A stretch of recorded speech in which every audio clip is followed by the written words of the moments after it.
Azərbaycan Texniki Universitetində Elm və Təhsil Nazirliyi ilə Müdafiə Sənayesi Nazirliyi arasında müdafiə sənayesi üçün kadr hazırlığı sahəsində əməkdaşlıq haqqında memorandum imzalanıb. Tədbirdə çıxış edən Elm və Təhsil Nazirinin müavini İdris İsayev, müasir təhsil sistemi, bu sahədə aparılan islahatlar, ali məktəblərin bakalavriat, magistratura və doktorantura pillələrinə qəbul proqramları haqqında ətraflı məlumat verib. Nazir müavini imzalanacaq memorandumla Elm və Təhsil Nazirliyi və Müdafiə Sənayesi Nazirliyi arasındakı əməkdaşlığın yeni mərhələyə qədəm qoyacağını qeyd edib.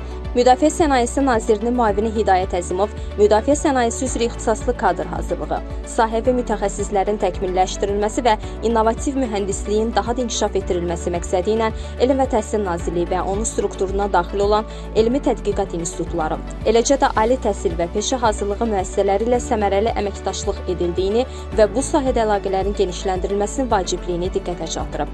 Azərbaycan Texniki Universitetinin rektoru Vilayət Vəliyev, Nazirlər Kabinetinin müvafiq qərarı və Müdafiə Sənayesi Nazirliyinin təşəbbüsü əsasında 2012-ci ildən Azərbaycan Texniki Universitetində xüsusi texnika və texnologiya fakültəsinin uğurla fəaliyyət göstərdiyini, təhsil müddətində yüksək nailiyyətlər əldə etmiş məzunların əksəriyyətinin Müdafiə Sənayesi Nazirliyinin müəssisələrində müvəffəqiyyətlə çalışdıqlarını vurğulayıb. Sonra Elm və Təhsil Nazirinin müavini İdris İsayev və Müdafiə Sənayesi Nazirinin müavini Hidayət Əzimov, Elm və Təhsil Nazirliyi ilə Müdafiə Sənayesi Nazirliyi arasında əməkdaşlıq haqqında memorandum imzalayıblar. İmzaladığımız memorandumda bir sıra əməkdaşlıq istiqamətləri, fəaliyyət istiqamətləri nəzərdə tutmuşdur. Bunlardan biri təbii ki, müdafiə sahəsinə aid ixtisaslı kadrların hazırlanmasıdır. Biz bunu necə nəzərdə tuturuq? Yəni bizim bəlli bir öz təsdiqini tapmış bir sabah layihəmiz mövcuddur. Bu layihə sabah layihəsi çərçivəsində bu fəaliyyətlərin həyata keçirilməsini nəzərdə tuturuq. Eyni zamanda Müdafiə Sənayesi Nazirliyi də tələbələrə və təhsil prosesinə müxtəlif dəstəklərini göstərəcəkdir.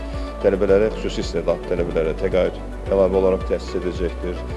Təcrübə bazası kimi müdafiə sənayesi müəssisələri iştirak edəcəklər. Memorandum əsasında nəzərdə tutulur ki, Müdafiə Sənayesi Nazirliyinin əməkdaşları peşə hazırlığı, ixtisas artırma kurslarını deməli Azərbaycan Texniki Universitetində keçmiş olsunlar və bu prosesdə təşkil olunsun.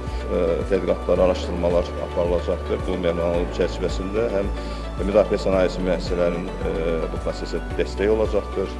Texniki Universitetin professor müəllim heyətinin elmi tədqiqatla məşğul olan şəxslər bu prosesdə təbii ki, aktiv iştirak edəcəklər. Bununla bağlı Texniki Universitetdə xüsusi fakültə fəaliyyət göstərir və bu fəaliyyət daha da yüksək səviyyədə təşkil olunacaqdır, maddi-texniki baza artırılacaqdır. Tədbirin sonunda qonaqlar Texniki Universitet tərəfindən müasir tədris təhsil proqramlarının həyata keçirilməsinin məqsədi ilə ali təhsil müəssisəsinin maddi-texniki bazasının əsasında yaradılan texnoloji imkanlar və perspektiv layihələrlə tanış olublar.